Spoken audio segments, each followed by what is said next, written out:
Clos-Sainte-Anne, d'abord, c'est une rencontre avec un lieu.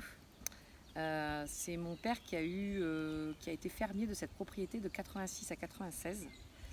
Et pendant 10 ans, il louait juste les vignes.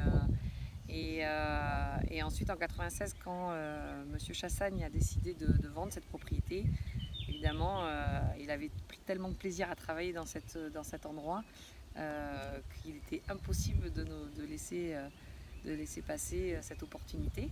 Et donc, il a racheté la propriété qui fait aujourd'hui 5 hectares et demi. Et où le terroir et l'espace est vraiment très différent de Château-Thieullet, qui est 15 km au nord d'ici. C'est surtout l'environnement qui nous a plu et aussi les vins qu'on y produit évidemment. Clos-Sainte-Anne, c'est une base merlot, 90% de merlot, sur grave argileuse.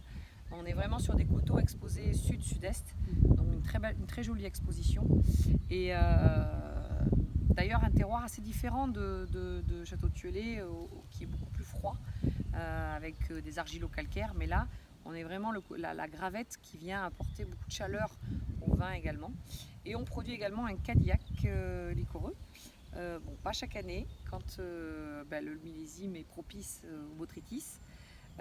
Donc on produit également un liquoreux également sur cette petite propriété. C'est vrai que sur 5 hectares et demi, on pourrait travailler que toutes les deux, mais comme on travaille aussi à Château-Thieullet, comme on a aussi Château-Thieullet, et qui est une beaucoup plus grosse propriété, aujourd'hui on est une équipe de 15 personnes au total. Okay.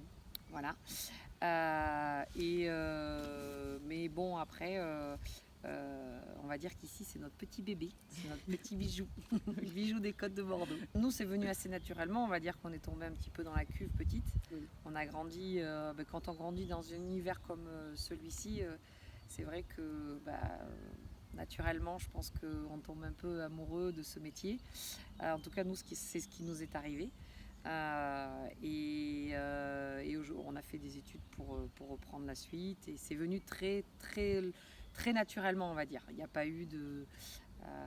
c'est venu naturellement au cours de notre enfance et au cours de notre adolescence, et plus tard, après, on a fait des études et voilà. Super, c'est très enrichissant. On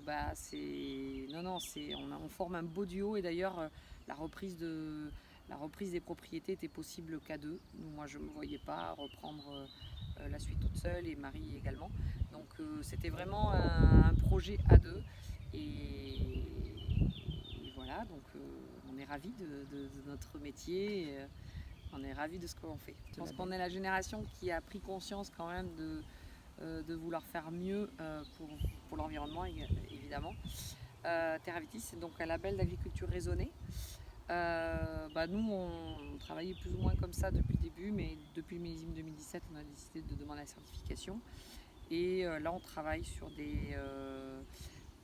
alors, l'agriculture raisonnée, c'est savoir expliquer pourquoi on fait ça à ce moment précis, et commenter chaque intervention à la vigne, au vignoble, au chai, se remettre en question à chaque intervention humaine, en fait. C'est un petit peu ça, Terravitis.